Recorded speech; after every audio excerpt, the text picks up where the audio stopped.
ठीक है, इसको मैं थोड़ा वाइट कर देता हूँ।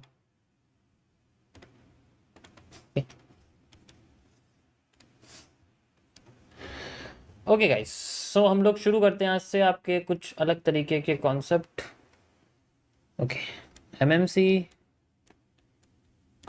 एफटीसी, ठीक है। एफटीसी का मतलब है आपके पास आपके फेयर ट्रेडिंग कॉन्सेप्ट्स, वो चीज़ें जो ट्रेडिंग में इस्तेमाल होती हैं।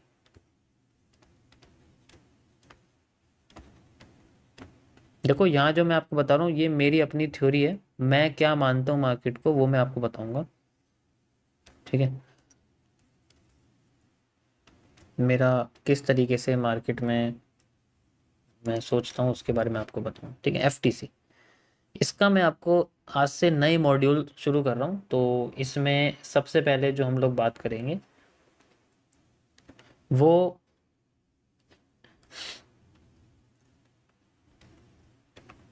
जीटी से करेंगे।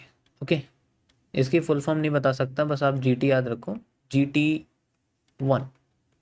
ओके, जैसे फेज़ 1 है ऐसे आपका GT1 है एक। और इसके अंदर मैं आपको आज आरएमएस से रिलेटेड या टीएमएस रिलेटेड कॉन्सेप्ट जो है वो बताऊँ, ठीक है। टीएमएस यानी कि यहाँ पर हमारी ट्रेड मैनेजमेंट सिस्टम।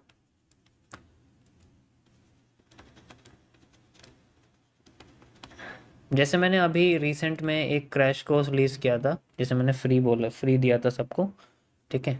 तो उसी तरीके से मैंने अपने बर्थडे के दिन भी एक क्रैश कोर्स निकाला था, वो भी फ्री था, ठीक है। ओके, उसके अंदर मैंने आरएमएस, टीएमएस और सीएमएस के बारे में एक्सप्लेन किया हुआ है।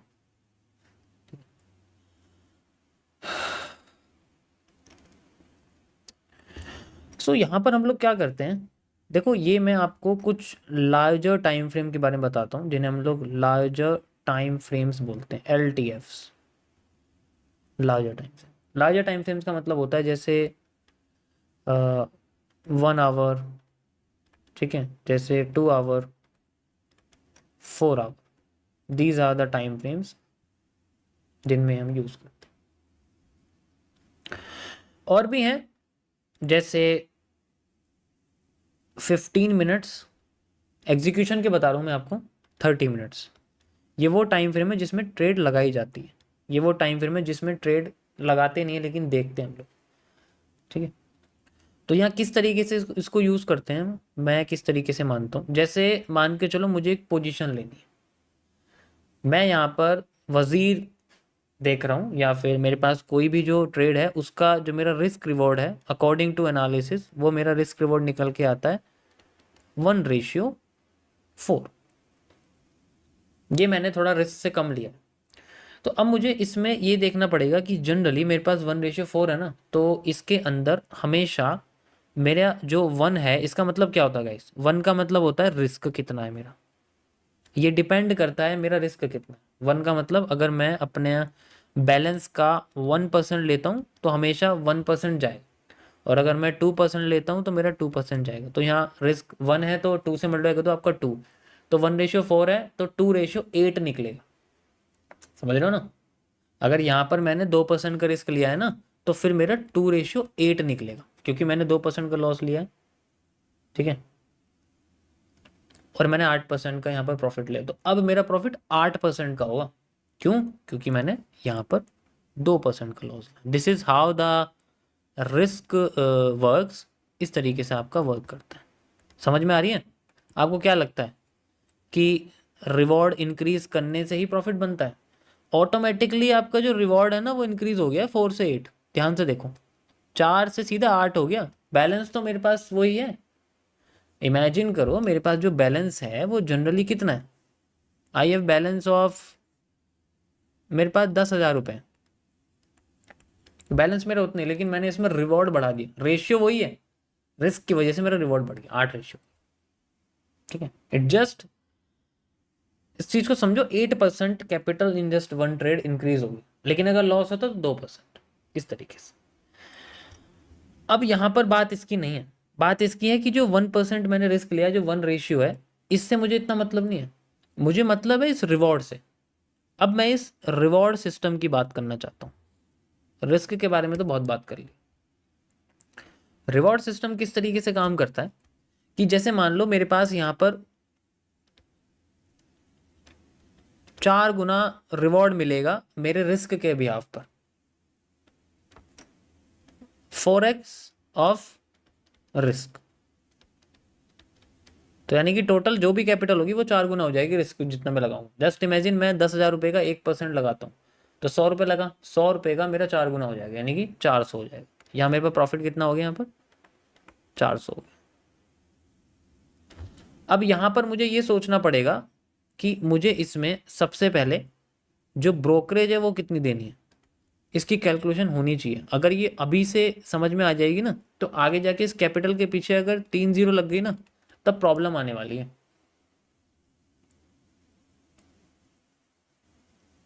समझ आ रही है? अभी तो समझ में नहीं आ रही, क्योंकि अभी उसके पीछे इतनी जीरो नहीं है। एक्सपीरियंस से बता रहा हूँ, जब जीरो लग जाती है ना इसके पीछे, धीरे धीरे जब कंपाउंडिंग होती है, मेहनत करेंगे तो पैसा बनता है। जब बनता है, जब जीरो लग जाती है ना, तब ये प्रॉब्लम आती है कि कैसे मैनेज करेंगे। क्योंकि हमेशा जो रिवॉर्ड मिलता है, जो रिस्क में से रिवॉर्ड मिलता है, उसके हमें इतने हिस्से करने पड़ते हैं कि यू कैन सी कि मेरे को इसमें शायद 2.8 ही मिले। रिवॉर्ड की बात करूँ मैं, 2.8 मिले, या फिर हो सकता है मेरे को 3.2 मिले, हो सकता है मेरे को 3.1 मिले। 1:4 पूरा ना मिले मुझे, 1:3.1 मिले, क्योंकि बाकी का जो हिस्सा है that is goes to brokerage and another. अगर मैं यहाँ बात करता हूँ किसी ऐसे अकाउंट की जो जिसके अंदर स्प्रेड होता है, स्प्रेड की वजह से वो ऑलरेडी ट्रेड मेरी कुछ पॉइंट अगेंस्ट में चलेगी, तो वहां से ही मेरा कम हो गया। समझ में आ रही है मैं क्या कह रहा हूँ? ये बहुत इंपॉर्टेंट है, बहुत ज़्यादा इंपॉर्टेंट, और ये हर चीज़ में होता है। आप प्रॉपर्टी खरीदने जाओगे ना, वहाँ भी होता है। ठीक, तो बीच में मिडल मैन होता है, उसको देखो। इसी तरीके से हम डायरेक्ट इन्वॉल्व कर लें सामने वाली पार्टी को जो मुझे वहाँ पर प्रॉपर्टी दे रहा है, तो मेरा ब्रोकरेज बच जाएगा या कम हो जाएगा। मान लो कम हो जाएगा या बच जाएगा, कुछ ना कुछ तो होगा। इसी तरीके से यहाँ पर होता है। हमें पता होना चाहिए कि हमारे पास जनरली रिवॉर्ड जो आ रहा है उसको हमें पूरा यूटिलाइज नहीं करना। और इसमें से अब जैसे मैंने आपको बोला, एवरेज मान के चलो 3 का रिवॉर्ड आता है, 1 मेरे पास इसमें से आफ्टर दिस कटिंग करने के बाद मेरे पास जो प्रॉफिट है वो मेरे पे 3x बचता है मेरे रिस्क का, 3x ऑफ रिस्क। अब मैंने 1% लिया था, मेरा बैलेंस 3% ग्रो हो गया, हो गया। अब मेरा 3% का मतलब ये नहीं कि मेरा प्रॉफिट है, अभी मैं समझाता हूँ आपको। एक होता है टारगेट लेके चलना, टारगेटेड ट्रेडिंग होती है। एक होती है कि टारगेटेड नहीं, बस ऐसे ही चल रहा है। टारगेटेड ट्रेडिंग कैसे होती है? उसमें ना बंदा एक रेंज लेके चलता है। जैसे रेंज होती है, जैसे मैंने आपको बताया ना, 6 मंथ्स की रेंज होती है। 6 मंथ्स की एक रेंज है कि मुझे अपने कैपिटल की एवरेज 40 से 100% के बीच में इंक्रीज करनी है। या मान के चलो मैं 60 से लेता हूँ, 60 या चलो 80 से ले लेता हूँ, मान लो 80 से 100% के बीच में मुझे कैपिटल अपनी ग्रो करनी है। एग्जाम्पल बस आपको बता रहा हूँ, ठीक है। अब यहाँ पर जैसे इस रेंज के पास जैसे 81 हो जाती है, 82 हो जाती है, इसका मतलब है कि अब मेरा टारगेट हो चुका है। इस केस तक, यहाँ तक मुझे अपना सिर्फ अपनी जो कंपाउंडिंग क्रिएट करनी है, उससे पहले इसमें से कुछ निकालना नहीं। यहाँ तक मेरी कंपाउंडिंग होगी, देन अब मैं दोबारा से अपना बैलेंस जो मेरा प्रॉफिट है उसे पूरा निकालूंगा। एंड फिर उसके बाद मतलब डिपेंड करता है, अगर मैं पूरा निकालना चाहूँ तो मैं पूरा निकाल सकता हूँ। अगर मुझे लगता है मेरे पे कैपिटल अच्छी खासी है तो मैं अब उसका 20% निकाल सकता हूँ, बाकी का अमाउंट फिर से नेक्स्ट कंपाउंडिंग में शुरू कर सकता हूँ, ताकि वो कैपिटल और बड़ी हो जाए और बड़ी हो जाए और बड़ी हो जाए। इस तरीके से ये चीज़ होती है। दैट इज़ हाउ कि इसको कैसे यूज़ किया जाता है, ठीक है।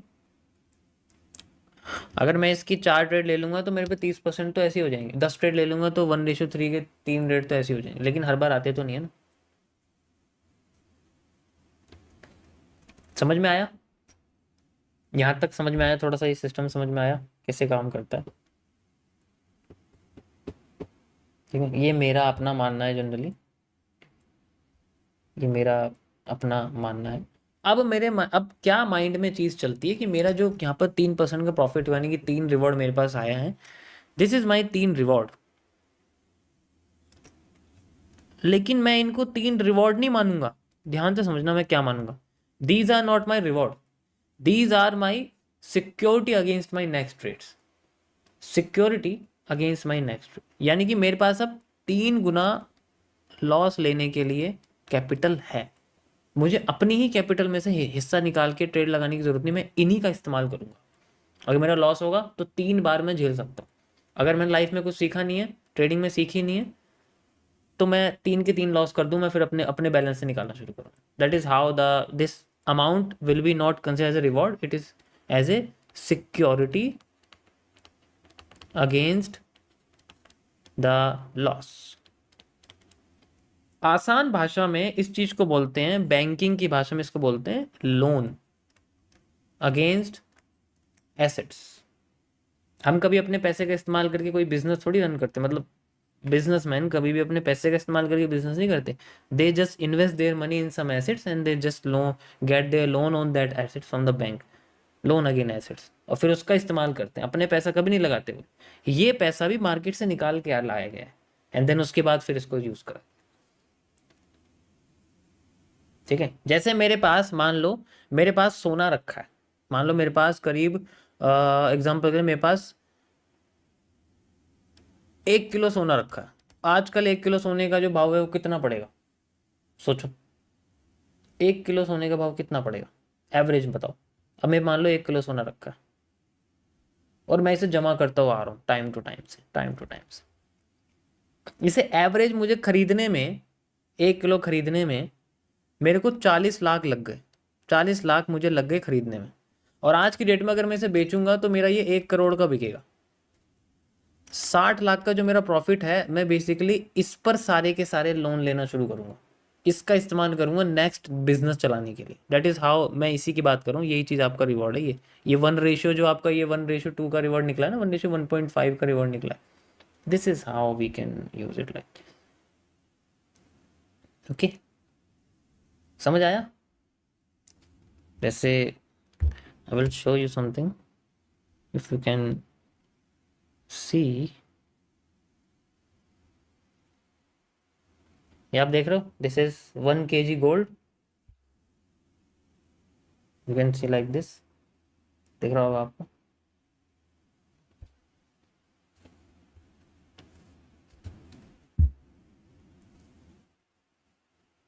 इसका मतलब बस मैं आपको एग्जांपल बता रहा हूँ, इसी तरीके से हमारा जो है कोई भी स्टॉक होता है, कोई भी चीज़ आती है, कुछ पे भी जब इंक्रीमेंट होती है तो हम उस पर लेते हैं जनरली। ठीक है, यही चीज़ें हमारी रिवॉर्ड में यूज होती है। अब इसको रिवॉर्ड अगर समझ लिया तो बंदे क्या करेंगे, इसका इस्तेमाल करेंगे विड्रॉल में, जो कि सबसे बेवकूफ़ वाली बात है मेरे हिसाब से। नहीं, जब तक हमारा टारगेटेड अमाउंट नहीं होता then we can't use it. ठीक है, हम इसको यूज नहीं करते, ये मेरा अपना मानना है generally. This is called a trade management system, ये मेरा अपना जो मैं सोचता हूँ समझता हूँ वो चीज़ है। ठीक है, समझ में आया?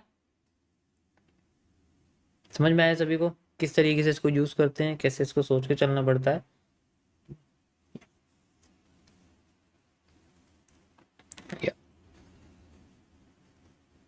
ये मैंने आपको बता दिया गाइस, जस्ट इस तरीके से हम लोग इसको यूज करते हैं टीएमएस।